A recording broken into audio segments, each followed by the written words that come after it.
All right, good afternoon. This is Judge Elisa Perez presiding over the 210th District Court criminal docket for June 25th, 2024. All matters being heard today are being heard in accordance with all directives regarding remote proceedings. In addition to that, we are streaming all matters live via YouTube for public viewing. Mr. Nanez, would you call our first case, please? Yes, ma'am. Calling docket number 20-15-0T-0-5485, State of Texas versus Cecilia Flores. Announcements, please.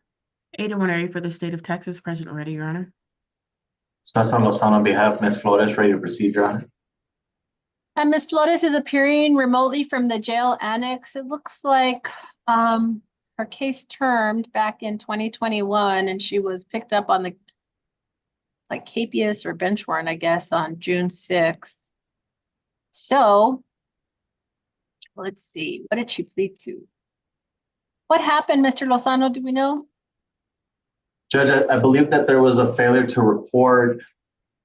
My understanding and possibly, I don't know the exact, but that's kind of what I was able to gather, that there were some reporting issues. And I think there was a dirty test at some point, Judge.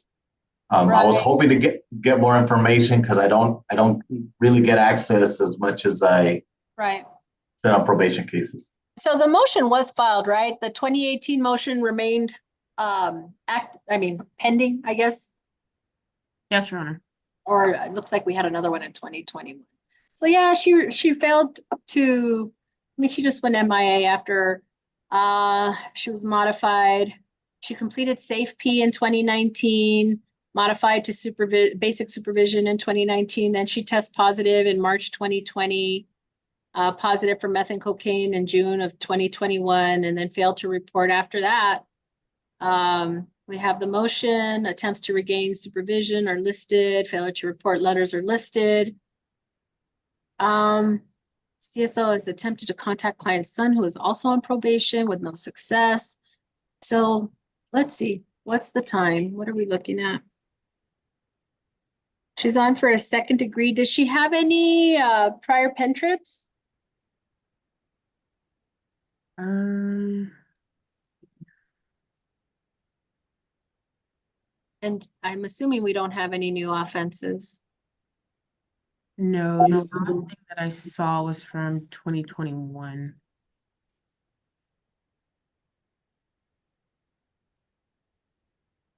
Yeah, when I was asking Mr. Lozano what happened, I mean, if you've talked to Ms. Flores, and I mean, what did we just lose her, or was there something happen?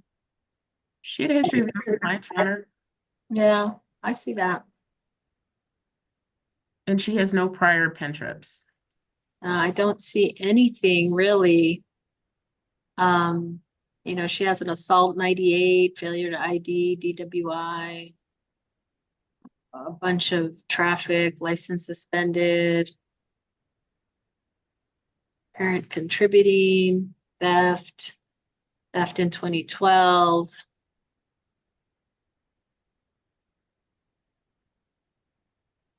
Theft with 2 priors, probably got dismissed, I would imagine here. The bench warrant, she was released to Safe P. And that gets us to 2019. I mean, there was a 2020 theft that was declined, it looks like. I'm not sure why we didn't.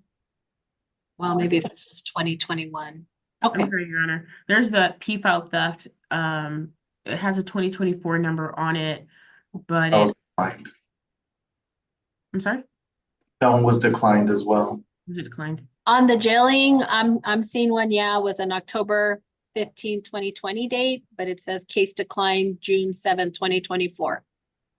So do you have a number, Ms. Winary? Yes, it's 5 years, Your Honor. Do I have anything else from probation? Pretty straightforward.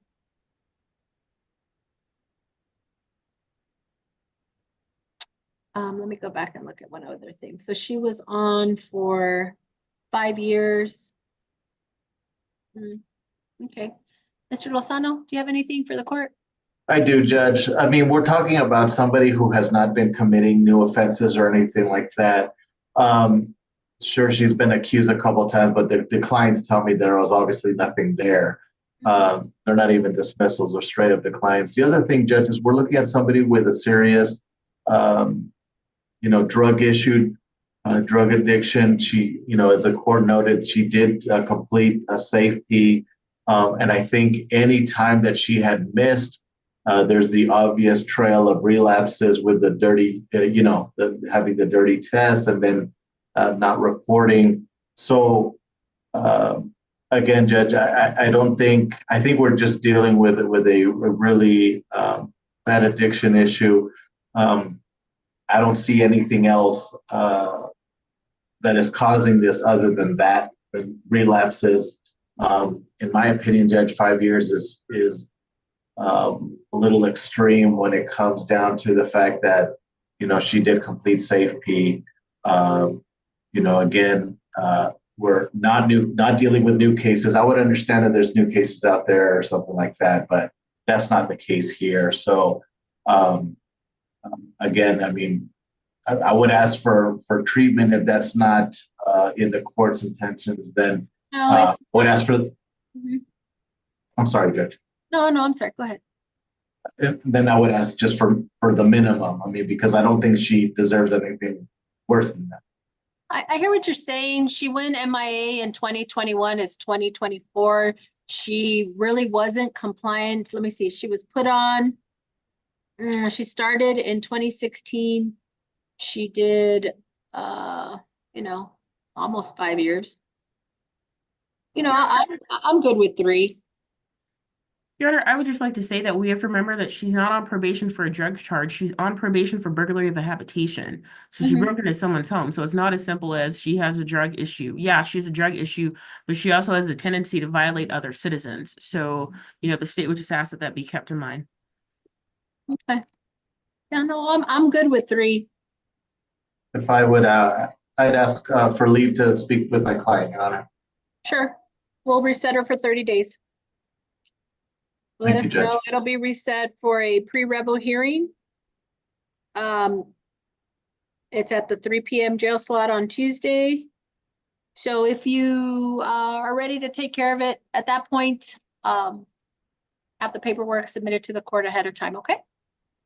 Judge, can I respectfully request maybe from the probation department any credit that she may have because of that safety and that, I mean, it doesn't have to be right now, but if they can email me or something.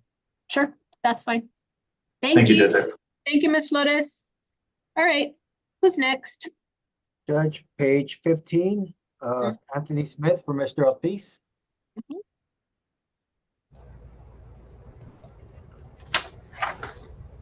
Downtown, we have Anthony Smith. Yes, we have Anthony Smith here. Could you turn on the camera, please? Perfect. Thank you. Go ahead, Mr. Nunez. Calling docket number 2014 0D0 1785, State of Texas versus Anthony Smith. Announcements, please. 801 area for the state of Texas, present ready, Your Honor. Ruben Ortiz, by Mr. Smith. And Mr. Smith is appearing remotely from the downtown jail. We are set for a bond hearing. Is he at no bond, Mr. Ortiz? It's a probation violation, Judge, so I believe it could be. Okay. All right. They may proceed. So Judge, I'll tell you a little bit about him, I guess. He's a U.S. citizen. He's 30 years old, Your Honor. He works for Maximus Call Center. It's been really hard for him to obtain jobs because of the nature of the case that he pled to. But just, I think, and this is something I'm probably going to bring up later, but the nature of the case, I think it dealt with somebody that was, when they were young, it was within like a couple of years. And that's something I'm going to look into writ-wise, Your Honor. That's something I'm going to look into. I think that the statute is now within 3 years, I think, if there's consensual conduct. But the complaining witness is now an adult, I think. But that's something I'm going to explore later. But for purposes of this hearing, Judge, my client's been working for the past year. He's been doing well at work. In fact, his job will actually, if he's given the opportunity to get out on a bond, Your Honor, he'll have a job still because they're giving him till Thursday to show up to work, Your Honor. My understanding of the violation, Judge, is it has to do with affording the classes. And I believe that's what he believes. He had an issue once where they had the same issue. He couldn't find work, and they had a probation violation, I think, for the classes. And if you don't pay for the classes, you don't take the classes. But I know that being indigent is not a reason to revoke. I understand the courts are very good about that. They don't really like to revoke because people can't afford classes or treatments. What happened in this case, I was told, Your Honor, was that I think he owed like $150. I think he owed something like $150, Your Honor. And when he tried to pay, they said, sorry, you owe too much money. You're way behind. And then he was working less hours at the time, Your Honor. So he got a little bit behind. But I don't think that's that far behind. I think that owing $150 is not that big of a deal. He's at $50 ahead now, by the way. And I think that's why he got kicked out of the classes, Your Honor. But other than that, I think he was doing well. I think, of course, I haven't seen any kind of the case summary, Mr. Ortiz, you're right, for May, and this is one we had been here so many times on because and I'll ask Ahorita for probation to kind of expand on what's noted in the case summary. But in May, there is a notation here that he attended 0 sessions, missed the first one, then was dropped in the middle of the month due to fees, and that was $180. He was on Module 5. So I hear you there. In June, he failed to do his drug testing, his UA and ETG. So we did get off track here. We did get off track. I'll tell you while I'm reading off of this, is that the recommendation is to continue him on supervision with a 2-year extension. To kind of back up, Mr. Smith was one, and I can't remember, Mr. Ortiz, if you were on his case at that time, was some history of not complying with treatment, whether it was, with treatment and also failing to test. I know we came back when he was somewhere he wasn't allowed to be, but that was when we were getting it back on track. As late as 2022, 23, we're already having issues on the treatment. And I can't say for certain, but there's been so many instances with these types of cases that probation, certainly with Ms. Ramos. Ms. Ramos, you're on this case, Yes, Your Honor. that they're very, very good on the fee angle of trying to get them assistance. Probation has really gone above and beyond, I think, with helping these individuals, so they're not dropped for that reason. So I'm not sure that was fully done here, but I'll let you continue on your bond.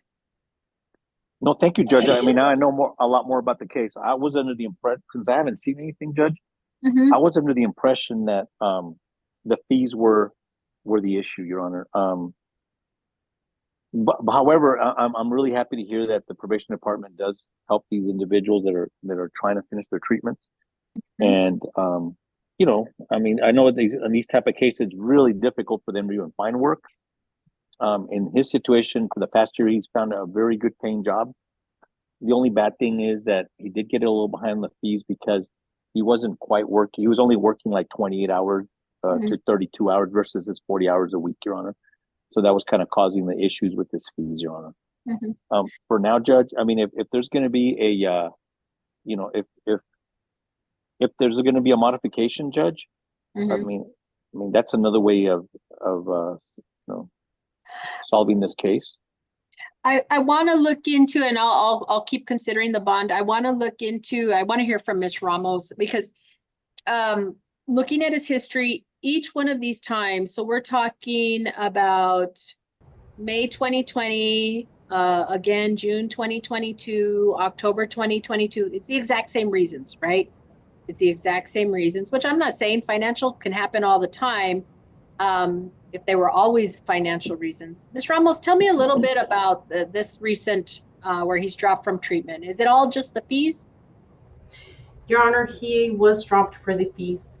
Mr. Galado gives them an opportunity to be behind up to like $100, but after they pass $100, I mean, it is a third-party business. They need to get paid for the services they're providing.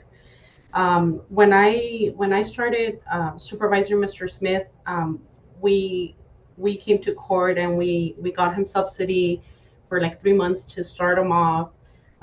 We had 3 court hearings. Last one was in September of last year. Everything was good up to September. You know, we got him back on track. After that last court hearing in September, that's when it all went down again.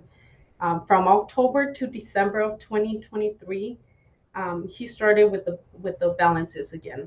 And not only the balances, Your Honor, he only presented 3 assignments. He missed classes. In 2024, from January to right now, he's only done 8 assignments. And again, the fees. On several of the reports, it says failing to make progress, again, because of he's missing classes, he's not doing assignments as he should.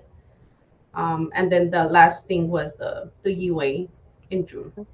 Yeah.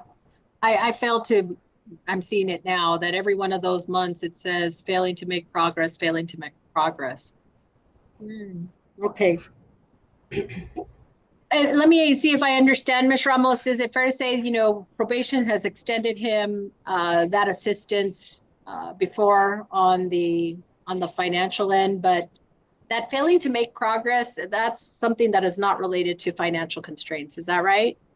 That's correct, Your Honor. Even if he was allowed to attend the class, he was allowed to present his homeworks. Not paying does not mean not allowed to present assignments. Ms. Ramos, can I ask you another thing here? I have him as starting in 2015, and he's, you know, supposed to be done next year. Is this one of the ones that for many years? Yes. Okay. Yes, Your Honor. So this is one, Mr. Ortiz, where from 2015 to pretty much 2020, there wasn't basically, I'm not even going to say strict supervision. There was very much not. So I didn't penalize him for that. He was one that we caught up on in 2020 and have kind of been put in the fire under these probationers because they weren't really being supervised at all. Okay. I hate to say it like that, but it was the case with several. He's one of them. And I don't like to see, you know, as much as we assisted and kind of whipped things into shape at the end of 2023 to see this failing to make progress situation. So I'm not so sure I'm inclined to extend him, but I want to find out the crux of the issue here. So let's hear more on the bond. Mr. Ortiz, if you have anything else, I'll hear that. And if not, I'll hear from the state. I think for now, Judge, we need to I just need a bond for him, Judge, so we can hopefully figure this thing out. I don't know what that failure to, I don't know why he supposedly failed to. Sure. Make progress. I have no idea what that's all about. I understand. So I would need to do a little bit of homework on that, Judge. Okay. But for now, I think if we could just get him a fair and reasonable bond, get him out, Judge. Mm-hmm. And then get him started again, have him conclude with his classes. Hopefully this will light a little fire under him to get these things done. And hopefully he'll take care of these failure to come, or what is that language that was used? Make progress. Failure to make whatever that means. I have no idea what that means, Your Honor. Mm-hmm. But, hopefully he'll have that opportunity and we can figure it out and he can figure it out and he can finish his probation, Judge. All right, Ms. Winery. Your Honor, the state believes that his failure to make progress makes him still a danger to the community. His charge was in indecency with a child. He's had 9 years to get this together, multiple opportunities. He even had that period of time where I guess he was self-supervising, and yet he has been unable to do the basics of his probation. The state believes the bond is adequate, and to protect the young children of the community, we feel that it should remain in place as is. Judge, I hate to say this, but I think if we're going to make these arguments, I mean, this was not a child this child was someone that was about his age, Your Honor. And my understanding was it was a consensual type of thing. So I just think that we need to be careful when we discuss cases, Judge, and not just because he pled to that type of case doesn't mean that that's the set of facts, Your Honor, because there's a lot of different set of facts where people are within a certain age, Your Honor, and yes, that's the label, but it's a different type of case, I think, Your Honor. Here's a few things. Okay, so in terms of the bond is going to be $75,000 cash surety. I know that's going to sound very high, Mr. Ortiz, but here's the thing. It's possible there is something to work on here, and ultimately what we're really going to do with this case. Are we going to extend him? I'm not sure, but what I'm seeing on paper is not someone who takes probation very seriously. I'm not saying he's the biggest threat to the community, but if he's not going to do probation, let's just give him some time. Why do we have to handhold since 2020 to always be coming back with the same thing? And so maybe that's something that you can kind of have a heart-to-heart with your client, because ultimately, at the end of the day, if we go with, okay, we're going to extend him for 2 years and, we're going to be back in 6 months, maybe, but the same kind of thing, the financial, the failing to make progress, it has been the same pattern ever since we got a hold of this case to kind of set it on track. It's always been the same pattern. And I don't see the effort from your client really changing that pattern because it stayed the same and we're already 4 years in. So that's going to be the order on the bond. I will set him for. May I, Judge? May I just make comments on that? Because on just your analysis, Your Honor, I really think that there's been some positives, Judge. If you look at the violations, Your Honor, they've been, at least the little bit that I know about this case so far, I think I've heard of the violations have to do with the classes, right? Mhm. But he's done everything else, right? He's been paying his other fees, right, Judge? I don't think anybody's talked about that, or he has. I guess someone's nodding no. So I guess him not having money has been an issue if he's having problems with the fees. He's been reporting, I think. I don't think anybody's saying he hasn't reporting, Judge. I think the reporting is the most important aspect of probation. He hasn't committed any other violations crime-wise. I don't believe anybody has said that he's been getting rearrested, Your Honor, which I think leads to a probationer who's really serious about his probation. No. If they're not getting any trouble. No. Let me go ahead and stop you right there, because let me tell you what I think about Mr. Smith's performance on probation. He spent 5 years doing nothing. Okay, so he didn't take it upon himself to say, this is my debt to society and I'm going to do it. He did nothing. And then he comes in, and I know I'm not about penalizing for financials. I get it. He has a lot of stuff outstanding. He only had 200 hours of community service. He hasn't done them. He hasn't done anything other than sit here. Let's see, 200 hours. He's got a balance of 147. His supervision fees outstanding. He's only paid $347 ever on his probation fees, which again, that is probably not at minimum. It's not at $25, but he still has a balance of $7,400. Court costs, still half of them are outstanding. Those aren't the worst. What I do not like is that he basically had a free ride for 5 years, and you would think he's been in jail 2 or 3 times for failing to comply with probation, and it doesn't resonate. It doesn't resonate with Mr. Smith. That's what I see. So you get 5 years off, and for the next 5 years, I have to come and handhold him when he made the agreement to do what he was supposed to do on probation. So we're probably going to disagree. I would like to Judge, know. what about this, Judge? I would like to know if your client really is going to take probation seriously, or if not, we can just give him a number. Yes, Judge, tell me. what about this? So I was just thinking about the money that he owes.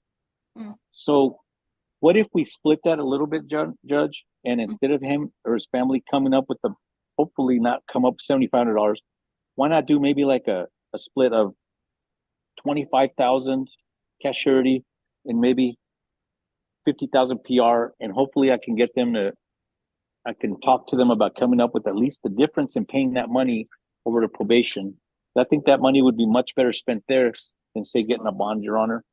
You know, would the court be opposed to that? That way, maybe we can get ahead on that, Your Honor. Maybe that could be a way to get him to pay those fees. Mr. Ortiz, you know, the fees is not what's, the fees like the probation fees that are separate and apart from the treatment, that's not what's bothering me here. I'm not, you know, if those fees, I mean, I can go back and look at that. If they're not already retroactive to $25 from day of, do that. I don't have a problem modifying that. I wouldn't even have a problem just waiving the court costs. My problem is your client continues to be non-compliant with his treatment. It's very basic. It's very basic. And it's not like he's sitting there, you know, expending all his resources on these other fees, and that's what's keeping him from doing treatment. I just don't think your client has ever fully understood what's at stake. What's at stake is he is going to get adjudicated on this probation for his failure to comply. He's going to go to prison. Like it doesn't help. I think he's being misunderstood. And like a second ago, Judge, I was misunderstood a second ago. I was dealing with another case and talking about a case, and somebody misunderstood the way I was. I mean, I did not feel a certain way, and this other person took me the wrong way. And I think, Your Honor, I think that's kind of what's happening here. I do not believe that my client wants to be disrespectful whatsoever, Judge. I don't believe my client wants to be non-compliant. When I talk to him, he does want to be compliant, Your Honor. When I talk to him, he wants to do his classes. When I talked to him, I think it was all about the fees. I mean, I would like to, he did raise his hand, Judge. I don't mind him explaining himself, but Sure. Can I ask him about that? Sure, let me swear him in. Mr. Smith, raise your right hand, please. Sir, do you swear or affirm that any testimony you provide will be the truth and the whole truth? Yes, ma'am. Thank you very much. Go ahead, Mr. So, Ortiz. Mr. Smith, so regarding the violations, really they're based more on, they're really more concerned about you not going to your classes. Can you tell the court about that and what's going on with that?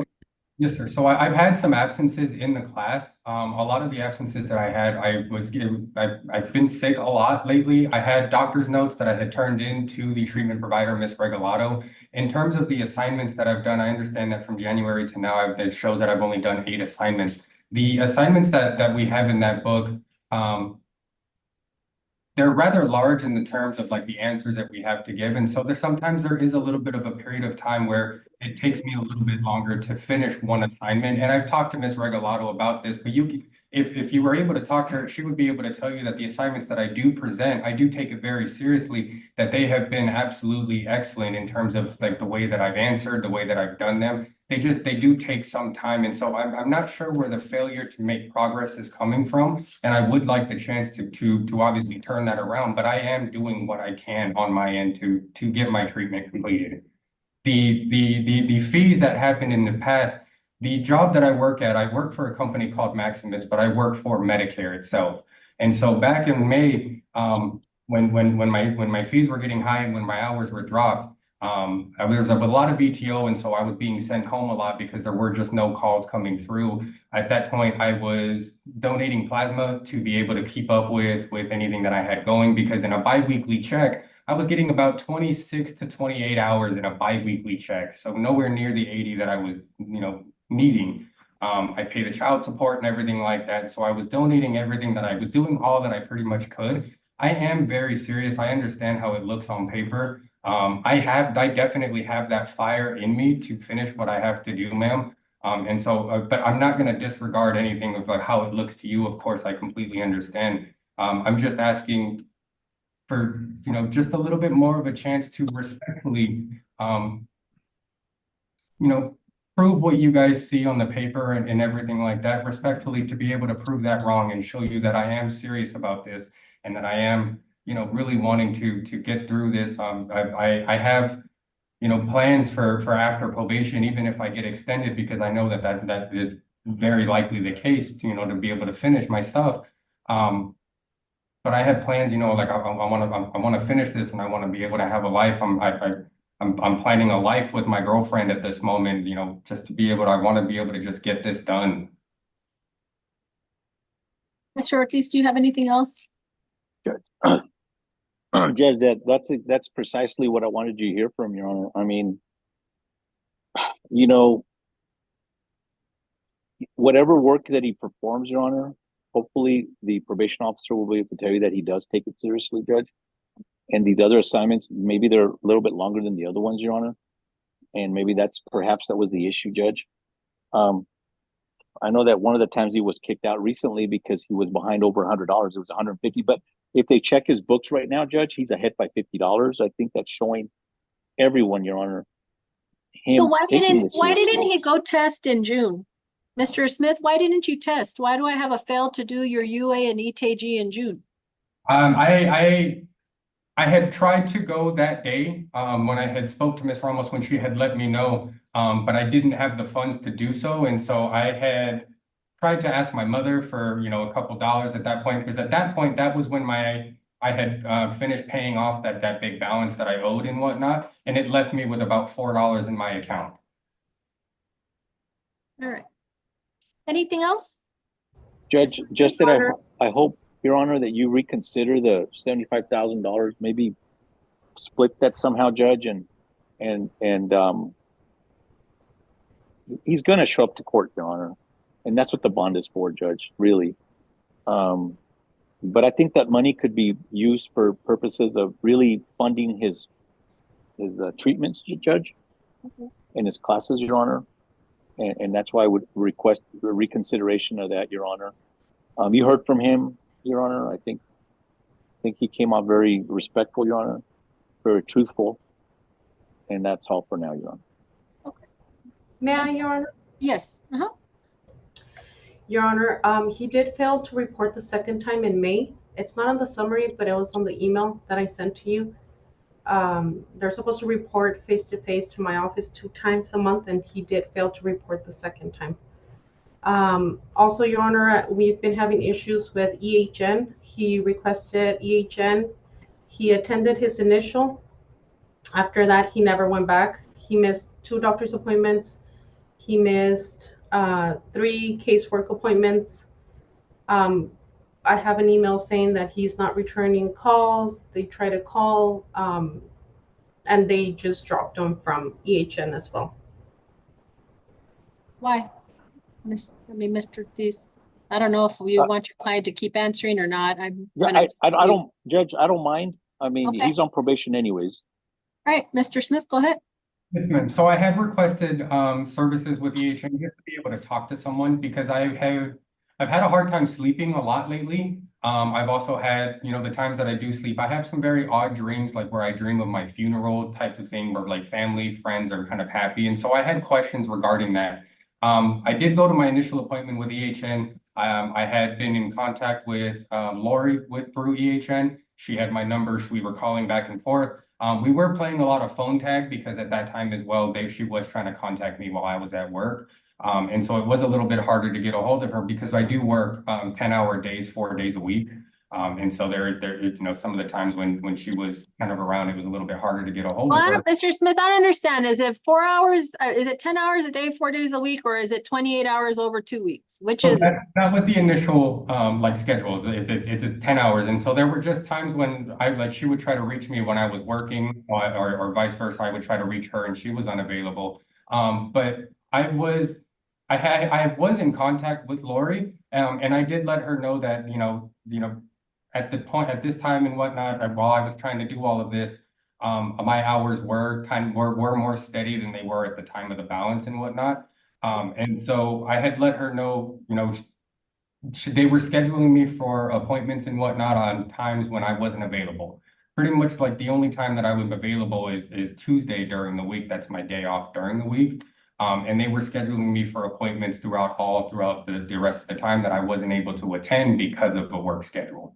And so that's where the mix up with EHN went through. And then I ended up having a conversation with Miss Lori, and we both agreed that I would step away from trying to receive services with them. I had actually asked her if I could just be withdrawn from the program, because I wasn't able to attend those doctor's appointments and whatnot. And so I was actually dropped by them. I requested to be let go from EHN because I wasn't I'm good. I'm good. Mr. Ortiz, I am not going to change my order on the bond. I'm not, Ms. Winner, are you going to say something? I'm not averse to the extension. Again, it's just, I don't know if you're going to stay on this case, but you know, you got to know that from here on out, if he gets extended, I'm probably doing 60-day reviews, and I'm really at my limit with non-compliance. You know, it's a lot of excuses. There's a lot of reasons why no. You know, he's not going to finish in 2015. I mean, 2015, 2025. Ms. Winery, you were going to say something? Your Honor, I was just going to point out that there's a lack of accountability on the defendant's part. And when he's not being accountable for his role in this situation, it's foretelling that this is all just spinning wheels. The first opportunity that presents itself, the state will ask for revocation. And on that revocation, we're going to ask for 10 years in the Texas Department of Criminal Justice. All right, Mr. Ortiz, I know it's not what you would like, but that is going to be the bond order. But where do we go from here? The recommendation is a 2-year extension, Ms. Ramos? Is that what is? Your Honor, he still has, I think, 2-3 more modules plus a year in maintenance. Again, he's already done with the 10 years. I just want to give him, if we could, I would say even 3 years, just to give him that room for all these no assignments and absences that he will have in the future. Mr. Ortiz, let me just kind of throw this out there. It might not mean anything. You know, Ms. Ramos has been really helpful with these kinds of probationers and these cases, and exhausting every resource or possibility, I think, that probation can. So, you know, that's on the one hand where I think a little bit of my frustration is, because I know what probation has done with cases similar to Mr. Smith. And to see this continuing to happen, you know, some do straighten out. We had one last week that was in the bunch, I think, that Mr. Smith was in. And you know what? It was a lot of excuses, and all of a sudden we're getting 100% compliance. That's literally what has to happen here with Mr. Smith, because it does sound to me like a lot of excuses. I don't necessarily need to wait, you know, 30 days. You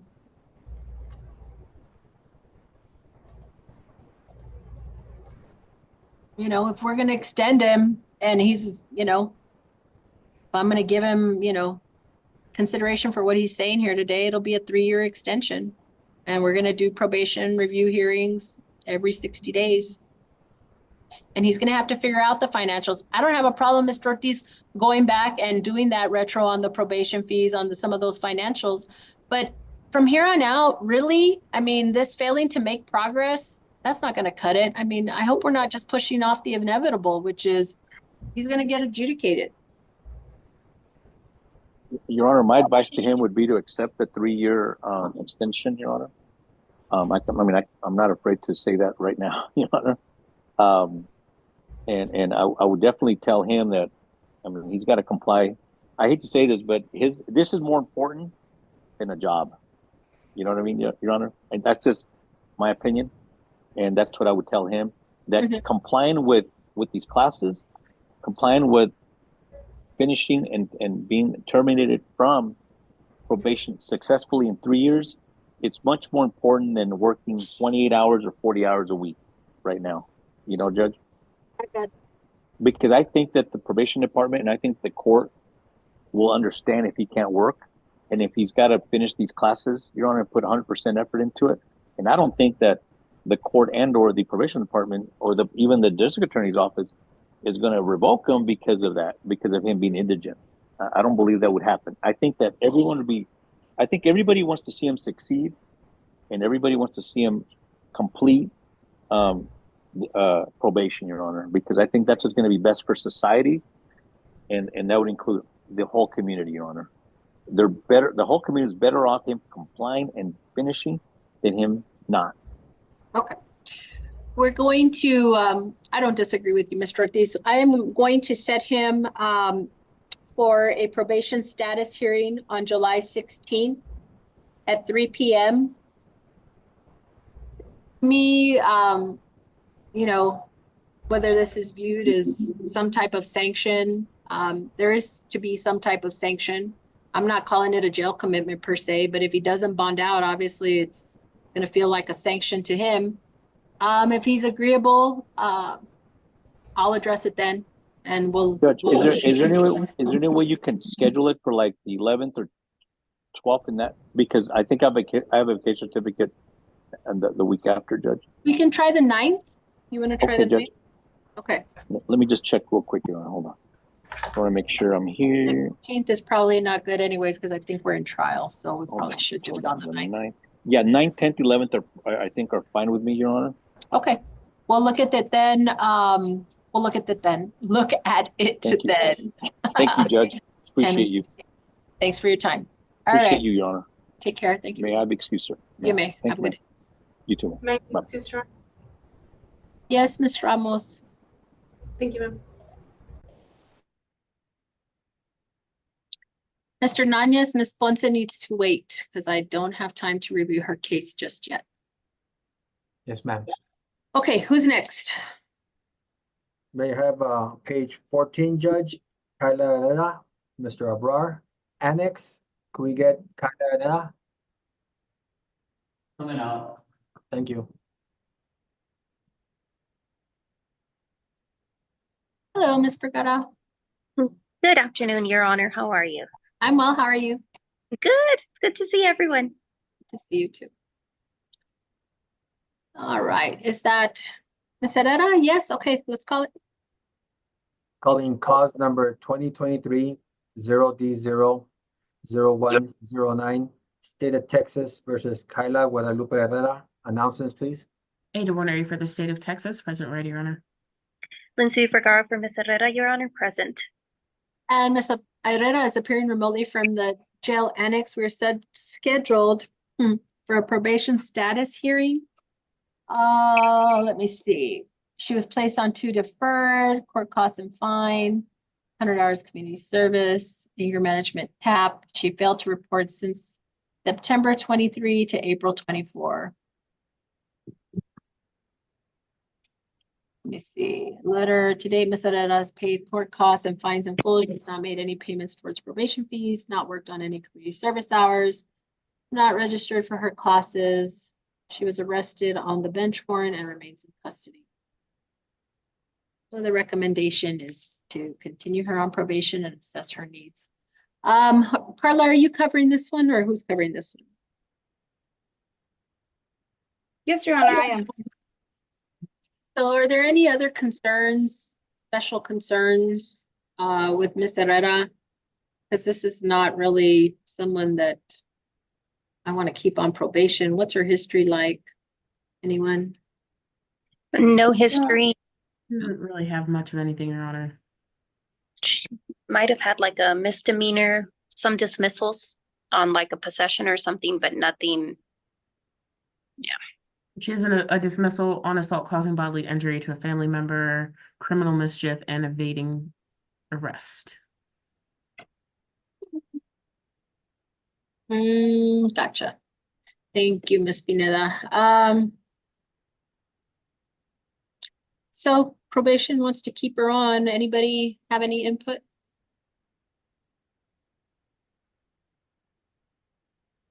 Your Honor, she doesn't seem to want to be on probation. She's failing to report. She's failing to do the bare minimum that's necessary to stay in good standing with probation. So the state would ask that she be revoked. Ms. Vergara, what's going on with your client? She experienced homelessness, Your Honor. She lost her job, and then after losing her job, she didn't have money to pay for an apartment, so she was kind of homeless. I mean, if I'm being honest, I think it's probably she got a new boyfriend that I think that's who's been the bad influence on her. But she was doing pretty well for some time there.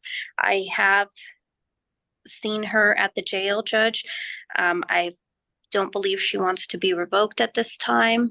My understanding is she would like to continue on probation. And The only thing is obviously right now, I don't know where we would place her because she cannot stay with her mom. That's the person she was on probation for.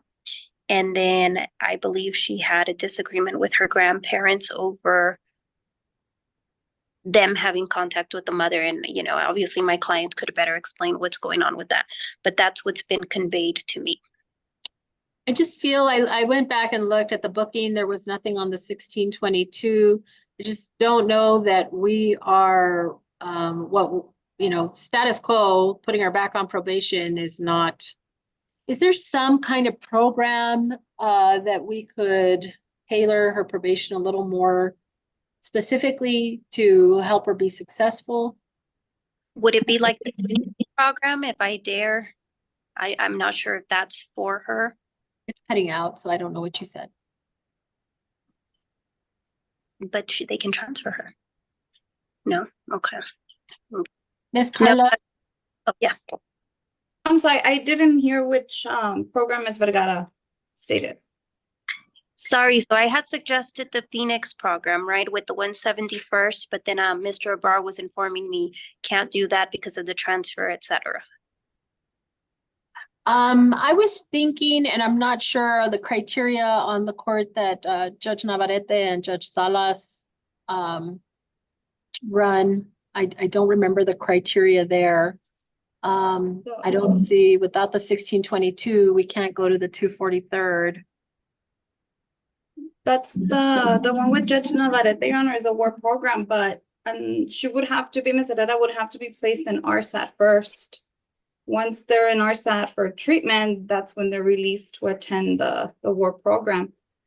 In Ms. Herrera's situation, unfortunately, being that she hasn't reported, there are no assessments or anything to see where, you know, we could help her or refer her to. Right. She was only ordered anger management, and through TAP and through an assessment, she didn't show up to her appointment. She missed it. So we really haven't had any proper assessments conducted on her. All right, Miss Winery, anything? Again, Your Honor, she didn't do probation. She did nothing with probation. They have nothing that they can even suggest because she did nothing. So again, it appears that probation was just for her a delay of the inevitable, and the state would ask that, you know, her case be adjudicated and she'd be sent to TDCJ. So she paid her court costs and fines. She didn't pay any probation fees. She didn't work any community service hours. Has not registered for anger management, and she missed. Has she done anything? Well, how long has she been in jail? 44 days. Any classes while she's been in jail? No, Your Honor. Well, so Miss Herrera, you just want to stay in jail? No, nobody does. All right.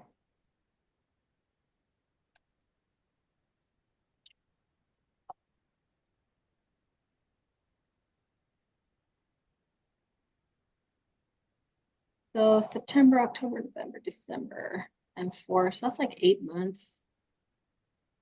She didn't do anything. Well, I'm not really hearing much here. So I'm fine with a TDC rec. I'm not hearing much as Ms. Vergara why she gets to stay on probation. She was out 8 months right off the bat. Those were the same questions that I asked Miss Kayla, Judge. She just kind of, this is her answer. So she fell on a bad patch. She lost her job, lost her housing.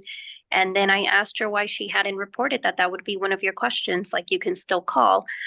She told me she was babysitting for an aunt and that brought her in some income, but that she did not have any cellular access or any telephone access. So that is all that I can represent to the court. Other than that, Your Honor, she's very young. I think she has her life ahead of her. I just wish that there was a program to put her in for better decision making. That is all I have here. Okay.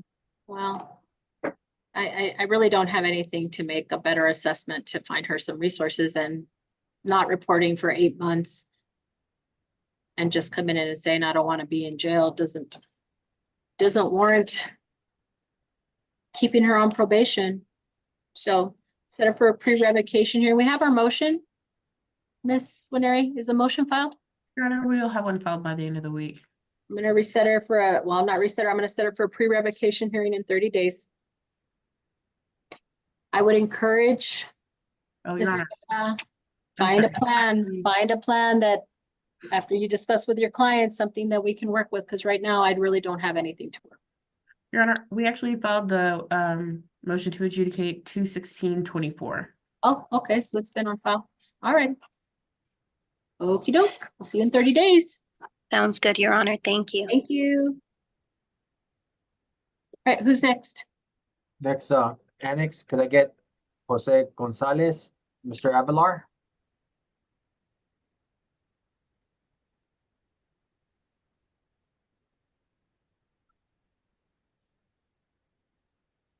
Hello, Mr. Avalar, are you there?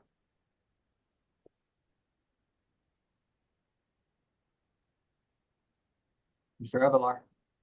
Okay, so let's go to the next one. Yes, ma'am. Mr. Parra, are you there? Yes, sir. Good Hi. afternoon. Annex, can we get Julian Valdivia? Yes, I apologize, Judge. I'm still here, though. Yeah. I'll Okay, wait. call you Thank you. next. Thank you, man. If his client was already out, Your Honor, I can stand by. Nope, You go, man. Okay, You Judge. go. You got it. Page 15, Judge. all are so nice. We're gonna take care of Mr. Valdivia's. Sir, what's your name? Valdivia Julian. Okay, let's go ahead and call it. Calling docket 2018-0D0-6090, Julian Rene Valdivia, State of Texas versus Julian Rene Valdivia. Announcers, please. 81A for the state of Texas, present ready.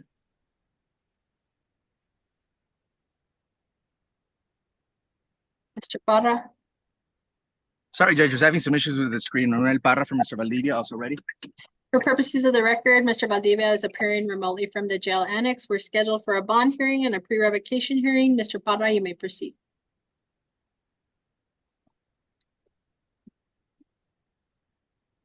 Thank you, Your Honor. Your Honor, is my connection okay? I feel like I'm coming in and out sound-wise. I can hear you okay. Okay, Judge. May I proceed? You may. Thank you, Your Honor. Your Honor, my client is 26 years old, was born in El Paso, raised in El Paso, Judge. She's been in custody since January of this year. It's my understanding there isn't any kind of an incoming case, Judge. We're here on a probation violation, Judge. And this is a probation that Mr. Valdivia was sentenced to some time ago. It's deferred probation, Judge. As such, Mr. Valdivia is entitled to a bond. Your Honor, I don't believe there's an affordable bond set at this time, and he has been in custody again for going on half a year, Judge. Mr. Valdivia, of course, is wanting to go on to probation and comply with probation. He's hoping to be reinstated, Your Honor. And to that end, request that this bond be lowered to a pure bond court permitting, Judge. Anything that he would have to pay otherwise to a surety company, Your Honor, we're asking that you direct him instead to pay anything towards outstanding probation fees. That way, no money is wasted, Your Honor, and he's prepared to do that. With respect to tied to El Paso, Your Honor, he has some family here, including his mother. He didn't have a place of employment at the time, Judge, but it's my understanding he has means to be able to get a job. You can even make that a requirement and give him a deadline for it, Judge. As far as school, Your Honor, he did get to the 10th grade, did not graduate. If Your Honor wishes to make it a condition of his probation that he complete a GED, that's actually something that he's hoping to achieve himself. Your Honor, respectfully, we request that reduction. Okay, so he's at no bond. He absconded Right. from BHRTC. Okay. I was reviewing the PSR and I reviewed the case summary. Ms. Winery, what's your response? Your Honor, the state would ask that the bond or lack thereof remain the same.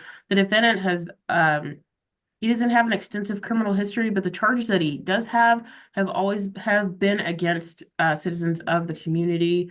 We believe that the bond remaining as it is would benefit the community. He's on deferred adjudication now for burglary of a habitation. He was given the opportunity to go to BHRTC and he absconded from there. So the tools that the state has used or has attempted to implement to get him back on the right track, he himself has declined. So we believe that the bond should remain the same and that he should stay where he's at. First and foremost, Your Honor, I'm not seeing anything that modified his probation such that it was straight probation as such. I still believe it's deferred probation. He has not been adjudicated and is entitled to a bond. He is under deferred. He's at no bond. He's entitled to a bond. His bond is $100,000 cash surety. We discussed 5 years TDC at previous hearings. I think that the notation there is I would consider 4. That's what we're looking at, Mr. Parra. And Your Honor, I'm sorry, with respect to the bond, was there any PR component, Judge, or is that all surety? No, all surety, cash surety. I'll get in touch with my client's family, Your Honor. Thank you very much. Thank you, Judge. He doesn't have, oh no, he does. He has a revocation hearing. He if I'm does, Your not Honor. mistaken, on July 9th. So we'll be back. Alrighty, thank you very much. Understood, Judge. Bye-bye. Okay, who's next? Mr. Avalar. Annex, could we get Jose Gonzalez? Yes, sir. Page 14, Judge. All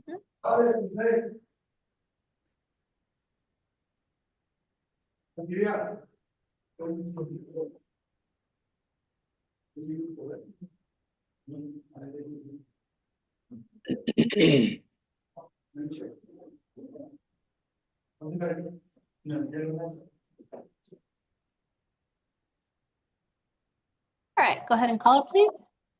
Calling cause number 2023-0D05781, State of Texas versus Jose Antonio Gonzalez. Announcements, please. Ada Waneri for the state of Texas, present, ready, Your Honor. And Daniel Avalar for Jose Antonio Gonzalez, Judge. Good afternoon. Good afternoon, and Mr. Gonzalez is appearing remotely from the jail annex. We're scheduled for a bond hearing. I gotta say he's at 100,000. He failed to appear for his trial setting, it looks like. You may proceed, Mr. Avelar. Thank you, Judge. And before I do that, I did want to clarify that because I see that this case has been pending for some time. Is that correct? Yes, his I just got out of that screen. He was a no-show for trial, I want to say April or May. Yeah. Oh, that's what Okay. happened. Okay. Yeah, Judge. And so yeah, we're here before Her Honor, asking for a reduction in his bond, Judge.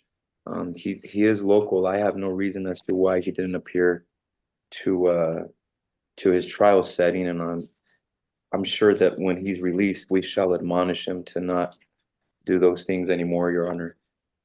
Judge, but like I said, he's local. He's a United States citizen. His family's here, specifically 2 children. His parents are here, Judge. Actually, most of his family's here, and I believe, Judge, I don't know that he has much by way of priors, Your Honor. So Got a 13-page wrap. He's been in the 210 before on a DWI third. This is from the PSR. He's got, it looks like, some outstanding warrant from Carlsbad, 2023, contempt of court. It doesn't say much more than that, but he's got some history. Go yes, ahead. ma'am. Thank you. Yeah, no, Judge, nothing further, Your Honor. Ms. Waneri? Your Honor, the defendant has a history of disregarding orders of the court. As part of his criminal history, he's got several failures to appear. The fact that he had a trial setting that he agreed to go to trial on, he wasted not only the court's time, but the citizens of El Paso who reported to jury duty. He has a blatant disregard for the laws of this state, and it appears the laws of others as well. He has that possession of a controlled substance. The state believes that based on his history and the charge that the bond, if the court sees to lower the bond, it should include some sort of monitor to where he can be located if he attempts to not show up for anything else. But the state does believe that the bond is adequate and should remain in place. Okay. On the PSR, I'm showing 2014, Danyana, there's a failure to appear. It doesn't give me any kind of underlying. Carlsbad in 2017, contempt of court, aggravated DWI third in Carlsbad. Danyana, failure to appear on a misdemeanor charge in 2019. And let's see, 2019. careless driving, aggravated DWI, first offense in Carlsbad. That's 2019, 2022. So I guess Carlsbad has got a probation violation in 2022. Am I looking at the right person? Your Honor, out of El Paso, he has 7 failures to appear, starting back in Failure. 2003 to the current time. So he has convictions for DWI. He has several traffic violations that, but yeah, he's got 1, 2,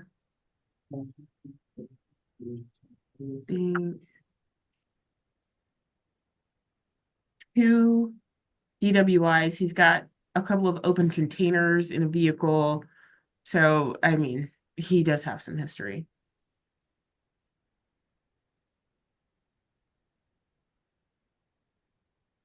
Engaging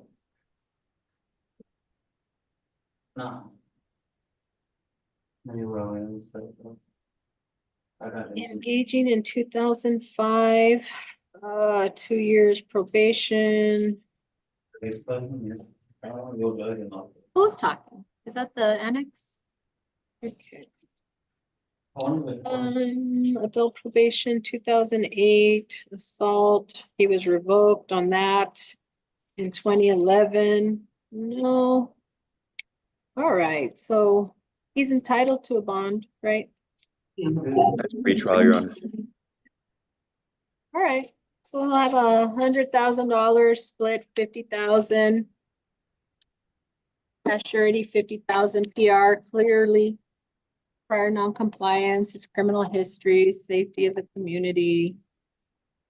Failures to appear, all weigh heavily on that bond. So that'll be the order. In terms of the PR component, he'll be required to report once a month, subject to testing, no alcohol, may not leave El Paso County without court permission or change place of residence without court permission, commit no new offenses. Curfew 9 p.m. to 6 a.m. unless he's working or going to school, and always appear for court. That's the order. Yes, ma'am. Thank you very much. Thank you Mr. Dominguez, if you would, please make a notation. We need a new trial track for Mr. Gonzalez. We went past the last trial setting, so we need to get him a new trial setting and all those lead up settings, okay? Will do, Judge. Thank you very much. Thank you, Mr. Avelar. Is that all you have? Yes, ma'am, it is. Thank you so much. Thank you. Have a good day. Who's next? Judge, page 13, Mr. Huffman. Annex, if we could get Enriquez. Yes, it's coming out. I'm sorry, do you say Enriquez? Yes, sir, page 13, Benjamin Enriquez.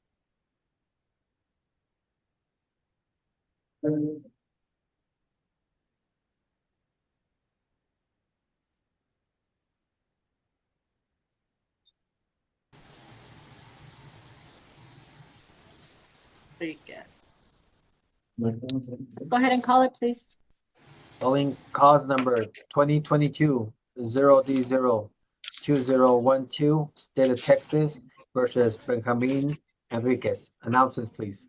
Ada Winary for the state of Texas, present and ready. Rick Huffman on behalf of Mr. Enriquez. We're ready, Your Honor. Mr. Huerta, you're here on Mr. Enriquez's case? Yes, Ramon Huerta with the adult probation. Ay. Mr. Enriquez is appearing remotely from the jail annex. I remember Mr. Enriquez very well. We have a new case, a manufacturer delivery under 2024 0D03221. Do we already have that on a trial track? Let me go back.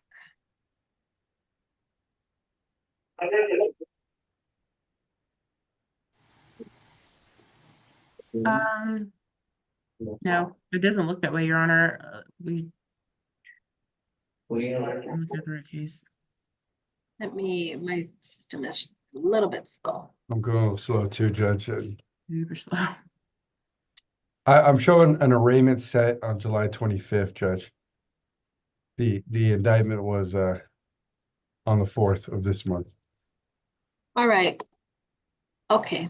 Yes, I see the arraignment. So we're gonna have to do a couple of things. I mean, I've read the summary. I was very familiar with Mr. Enriquez. We were here quite frequently on his probation case. Mr. Huerta, I think you were dealing with Mr. Enriquez probably the entire time, at least that I can remember. Yes, Your Honor. On the recommendation, was he working at the time? He had been working in, at a tortilla factory right by where he resides. Then he left his employment, and we were talking about he wanted to return to school to go to barber school. But after the hearing on March 14th, he just stopped reporting, and this is where we're at right now.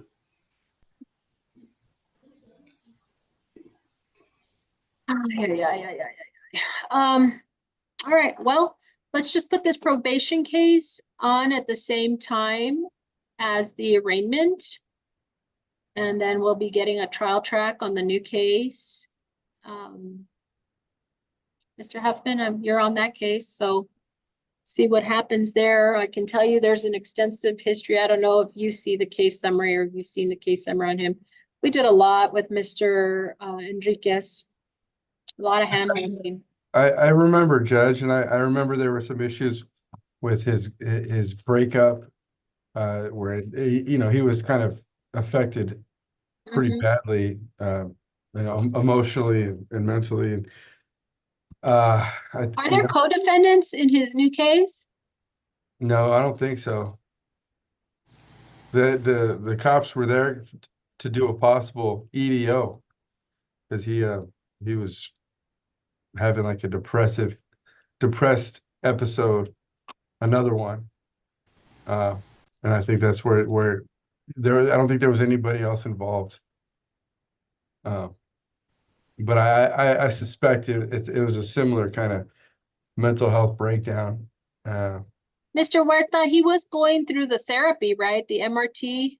He had started, and but the issue was with his payments, but they were allowing him to work out with a payment plan and payment schedule. But after that last hearing, Your Honor, he just fell off the radar. Many attempts to regain supervision was made. Would he be a candidate for the 205th Wellness Court? I could have him screen, Your Honor. That would be a good option. He did convey to me that when I visited him at the jail, that at the time of the arrest, he was under the influence of alcohol, and that he was, he was inebriated. And according to the arrest supplement, it does state that it seemed like he was under the influence of some substance. I understand. It also, at least from what I'm reading here on the complaint affidavit, looked like, well, I don't know. I don't know if we have a handle on the mental health here, the mental health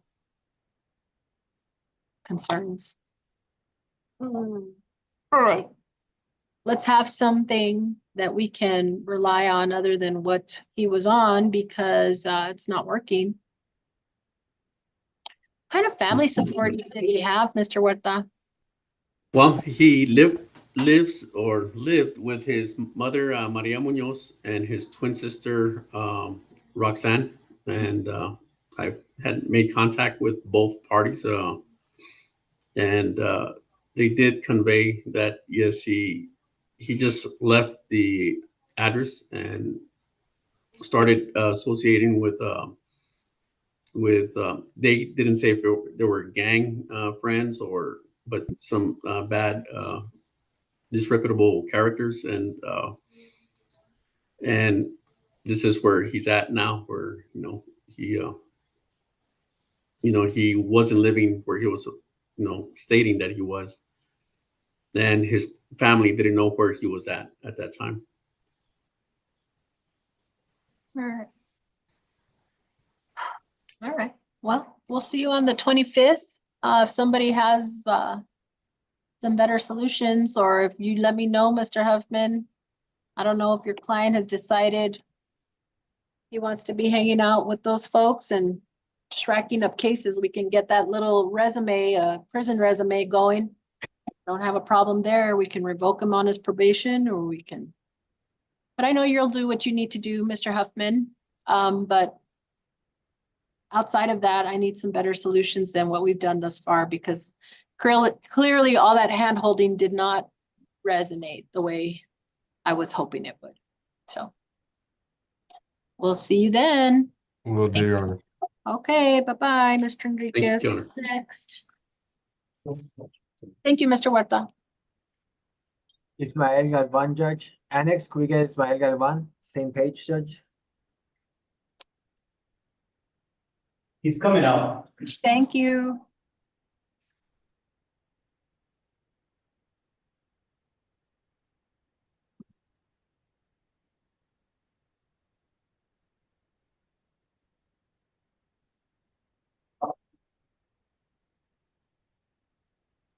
So is this a contested rebel, Mr. Huffman?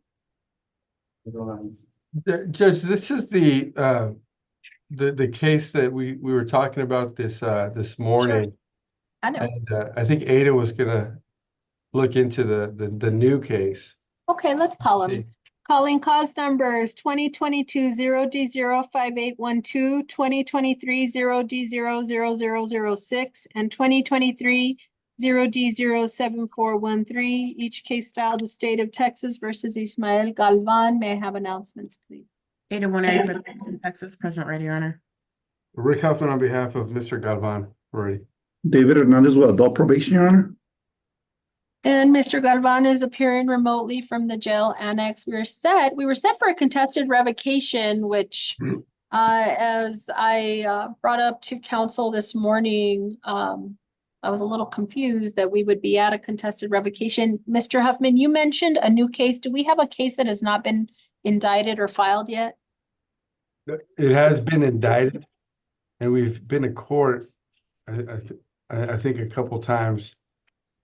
Is it not one of the cases I called? I just don't think it made the docket. Do you know the cause number? Because I don't see a linked case. I do. What is it? The only thing new that I'm showing is a possession of marijuana less than 2 ounces. That's in a P file status. And that's from 2023. So is it the same time as the incident that ends in 7413? That's the new. Okay, so for some reason it was listed as a contested revocation. That probably should have been something else. Okay, so let me go to 7413 and see what settings we have there. Yeah, no, we were at jury trial on the 31st, so this should have been probably a step. So that's our new case. Alrighty. So I've heard 2 TDC. I'm not looking at the summary. Or is there no agreement, or do we actually need to set this for some type of contested rep? Well, Judge, we were hoping that the state would dismiss the new charges and we would agree to a revocation. The 2 years, he served quite a bit of time. He's not quite time served yet, but we think that's like the best thing for us if the court would be okay with it. Certainly, we would, but I think it's up to Miss Waneri what she wants to do with the new case, because we did deny these allegations. And that might be the point where we're not in agreement, or you all are not in agreement, because it looks like it was 2 years on the revo and then time served on the new case. But you're saying your client just doesn't want to plead to anything on the new case, right? That's correct. Okay. So what do you want to do? You want a trial setting on the new case, and then we'll look at the probation case. What do you want to do? Because he needs a new setting on the trial, on the new case.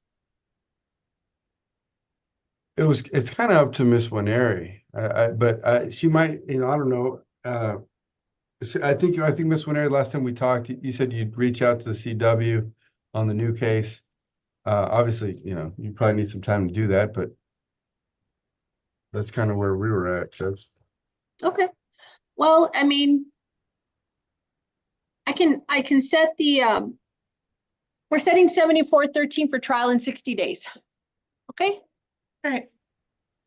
You'll have your final hearing plea deadline and your jury trial. We should know certainly by then whether we're going forward on the new case. If not, then, and of course, the probation cases are going to be set for probation status hearings at the same time. If it's resolvable the way you're suggesting, Mr. Huffman, we'll have that. If not, we'll have our trial date. Okay? Thank you, Judge. Thank you. All right. Who's next? Thank you, Your Honor. Thank you. Thank you, Mr. Hernandez. Michael Gutierrez, Judge, page 14. Annex, if we can have Michael Gutierrez.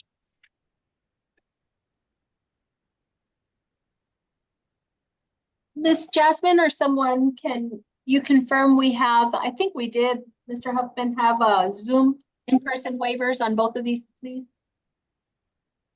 Did we? Yes, Judge, I believe we do, but Okay, I thought so too. I didn't have any. We do, Judge.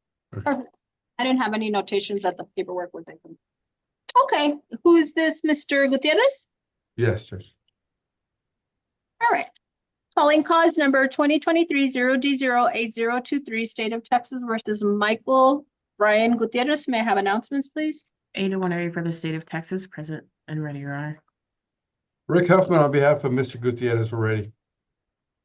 Mr. Huffman, do you recognize your client appearing from the jail annex? Yes, Your Honor. Okay. Mr. Gutierrez, I have you scheduled for a plea in your case today. Is that your understanding of what we're doing here? I can't hear you. Yes, ma'am. Yes. Okay. Just speak loud enough, Mr. Gutierrez, because on Zoom sometimes it doesn't always pick up the audio, okay? Okay.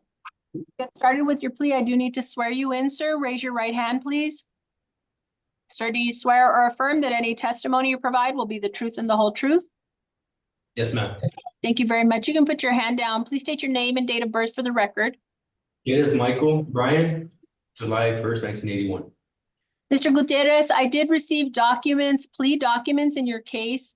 It includes a written waiver of your right to have this done in person and instead do it via Zoom. Were you in agreement with doing that, doing this plea over Zoom? Yes, ma'am. Okay. All righty. In addition, we have additional documents. First set of documents are marked as State's Exhibit number 1. Those are the plea papers in this case. Within that document, you're guaranteed certain rights, including the right to remain silent, the right to trial by jury, the right to counsel, the right to confront and cross-examine witnesses, and the right to call witnesses on your behalf and in your defense. Mr. Gutierrez, do you recall reviewing State's Exhibit number 1 with your attorney and signing that document? Yes, ma'am. Did you understand everything contained within that document? Yes, ma'am. Mr. Huffman, have you had more than 10 days to prepare a defense in this case? Yes, Your Honor. And did you explain the plea papers to your client? Yes, Your Honor. Do you believe he has understood the admonishments, rights, and consequences of giving up these rights by entering his plea today? Yes, Your Honor. Mr. Gutierrez, are you satisfied with your attorney's representation of you? Yes, Your Honor. Mr. Huffman, any reason to believe your client is not presently competent to enter his plea? No, Your Honor. Mr. Gutierrez, have you ever been found mentally incompetent by any court? No, ma'am. No. Never been examined by a doctor or psychiatrist who has found you mentally ill? No, Your Honor. So based on your testimony, your attorney's representations, and my observations of you, I'm going to find that you are competent to enter your plea. Sir, are you a U.S. citizen? Yes, I am. Where were you born? El Paso, Texas. Sir, excuse me. In this case, you were charged by indictment with the offense of possession of a controlled substance in penalty group 2 in an amount less than 1 gram. Sir, to that charge, what is your plea? Guilty or not guilty? Guilty, ma'am. Are you making your plea freely and voluntarily? Yes, ma'am. I will find you are making your plea freely and voluntarily. Ms. Winery, would you summarize the evidence, please? Your Honor, had the state proceeded to trial, the state would have proven beyond a reasonable doubt that on or about the 4th day of November, 2023, in the county of El Paso, state of Texas, Michael Brian Gutierrez, hereinafter referred to as defendant, did then and there intentionally or knowingly possess a controlled substance, namely tetrahydrocannabinol, sorry, in an amount of less than 1 gram. As such, the defendant has entered into a plea agreement with the state of Texas for a 1244B, 6 months in county jail, and he would plead guilty to cause number 20230C00366, assault family violence, and the state would dismiss the criminal mischief. State will submit states 1, states 1, the plea agreement, states 2, the trial court certification, states 3, the 3914 discovery certification, and the waiver of appeal. Mr. Huffman, any objection to the exhibits? No objection, Your Honor, and we have already pled on the misdemeanor case that Ms. Winery mentioned. All states exhibits are admitted. Mr. Gutierrez, is that your understanding of the plea agreement? Yes, Your Honor. Okay, I understand that the plea agreement is not binding on the court. However, if I were to reject it, I would allow you to withdraw your plea.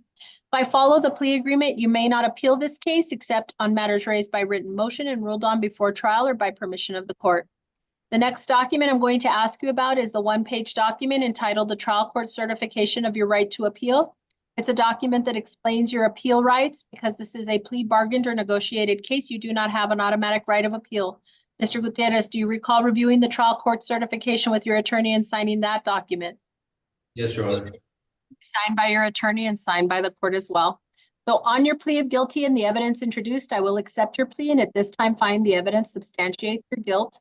I will find you guilty of possession of a controlled substance in penalty group 2, an amount less than 1 gram, and I will sentence you according to the plea agreement and in accordance with 1244B of the Texas Penal Code to 180 days confinement in the El Paso County Detention Facility. You will receive credit for any and all time that you have served. Is there anything further, Ms. Winery?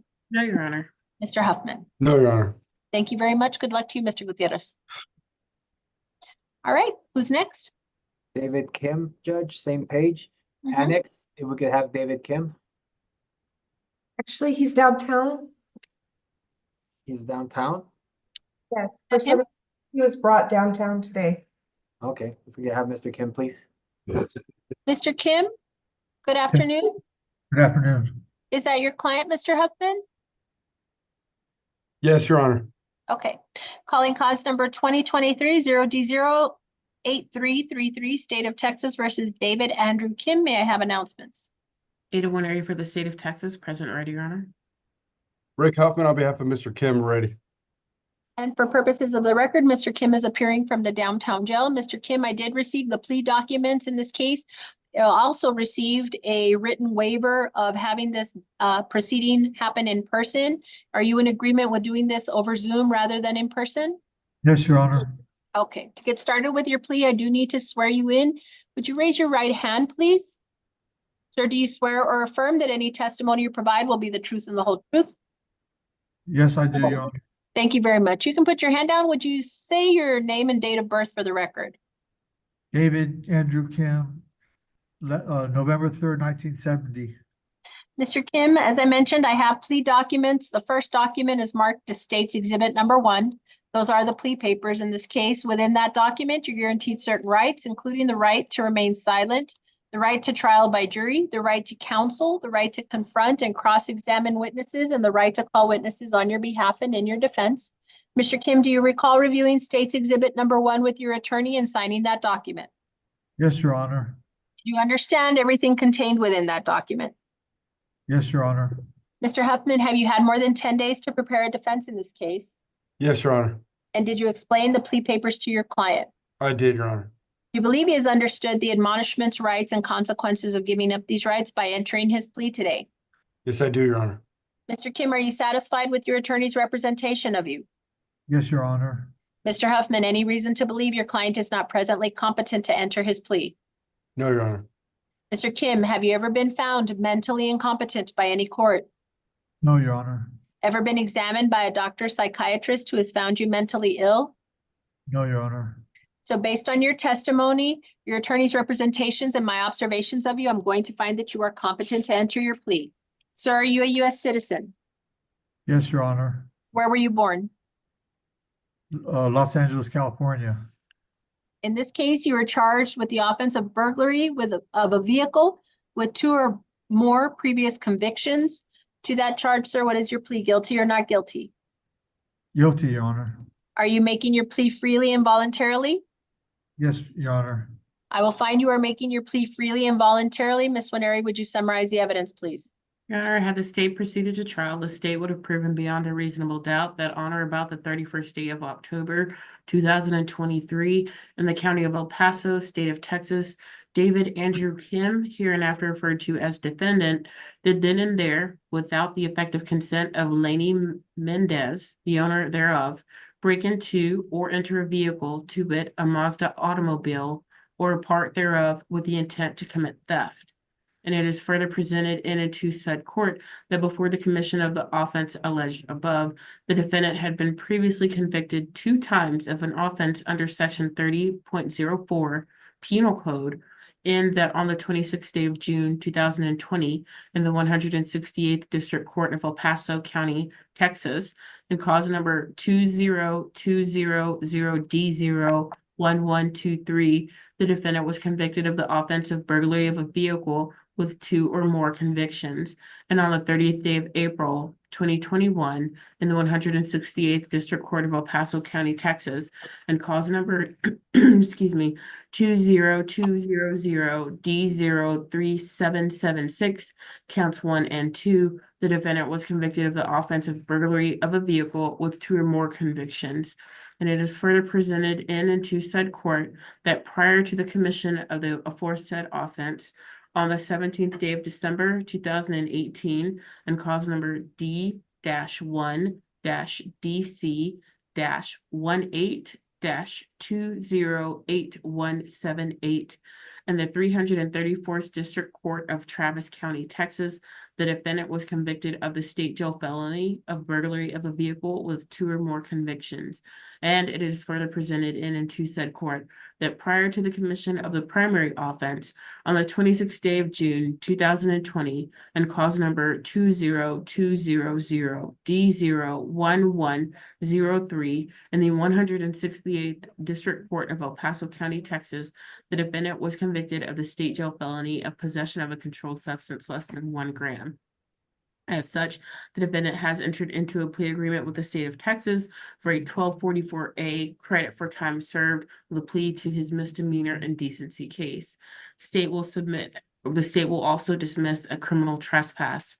State will submit states 1, the plea agreement, states 2, the trial court certification, waiver of appeal, states 3, the discovery certification. Any objection? Yeah, we have no objection, and Your Honor, we did plead to that indecent exposure this morning. So all states' exhibits are admitted without objection. Mr. Huffman, is that your understanding of the plea agreement? Yes, Your Honor. Mr. Kim, is that your understanding as well? Yes, Your Honor. Understand that the plea agreement is not binding on the court. However, if I were to reject it, I would allow you to withdraw your plea. If I follow the plea agreement, you may not appeal this case except on matters raised by written motion and ruled on before trial or by permission of the court. The next document I'm going to ask you about is the 1-page document entitled The Trial Court Certification of Your Right to Appeal. The document that explains your appeal rights. Because this is a plea bargained or negotiated case, you do not have an automatic right of appeal. Mr. Kim, do you recall reviewing the trial court certification with your attorney and signing that document? Yes, Your Honor. Signed by your attorney and signed by the court as well. So on your plea of guilty and the evidence introduced, I will accept your plea and at this time find the evidence substantiates your guilt. I will find you guilty of burglary of a vehicle with 2 or more previous convictions, and I will sentence you according to the plea agreement and in accordance with 1244A of the Texas Penal Code to 220 days confinement in the El Paso County Detention Facility. You will receive credit for any and all time that you have served. Is there anything further, Ms. Winery? No, Your Honor. Mr. Huffman? No, Your Honor. Thank you very much. We're adjourned on this matter. Who is next? Next, Judge, we have Juan Reyes, Annex. If we could have Juan Reyes, same page, Judge. Thank you. Coming out. Downtown, do you still have anyone? Yes, we have the female. Okay, we'll take care of that one next. Thank you. Yes, Your Honor. Aaron, do you have any for the state? The state is ready. Rick Huffman on behalf of Mr. Reyes. Ready.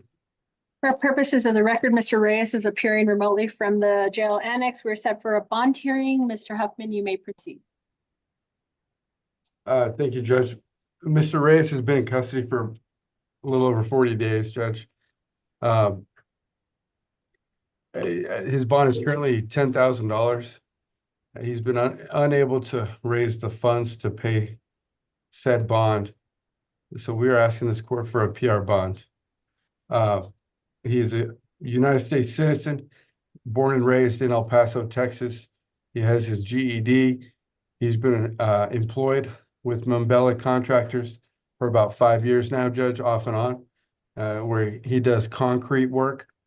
He lives in Chaparral, Judge. Well, that's admittedly, that's going to be an issue, Judge. That's with his dad, who is the complaining witness. I have been unable to get a hold of Mr. Reyes's father. The other option was his aunt, Judge, who apparently cannot take him in at this point due to I guess there was a death in the family, so she has to deal with that. The only other possible residence, Judge, is the reentry program, where we have referred him. That is in the process, Judge, where he would be basically living at either the Salvation Army or the rescue mission. That being said, Judge, he does pay child support here in El Paso for a 13-year-old daughter at $200 a month. He promises to comply with all conditions of any bond the court might put on his bond. He promises to appear in court, Judge. These are 2 state jail offenses, and I don't believe he's a flight risk, and he will appear in court, Judge. We are respectfully asking for a full PR bond. I have an extensive criminal history, Mr. Huffman. I mean, frankly, I really don't even think I need to hear from him. I'm shocked that is his bond really $10,000? He's on for, I think there's another bond for a misdemeanor that it's either 1,000 surety or 1,000 PR, but this felony, Judge, is I believe a $10,000 bond. So the 20-page PSR prior history, just in the first 2 pages, contempt of court, Danya Anna, misdemeanor, delivery of drug paraphernalia 2015, contempt of court 2016, failure to appear, possession of a controlled substance, Las Cruces 2016, possession of marijuana and failure to appear, 2016, unlawful taking of a motor vehicle, resisting, concealing identity, failure to appear, failure to appear, failure to appear, failure to appear. Oh, there's one more, failure to appear. 2021, out-of-state fugitive. 2021, contempt of court and a felony. Otero County, distribution of a controlled substance to a minor. Let's see. Texas.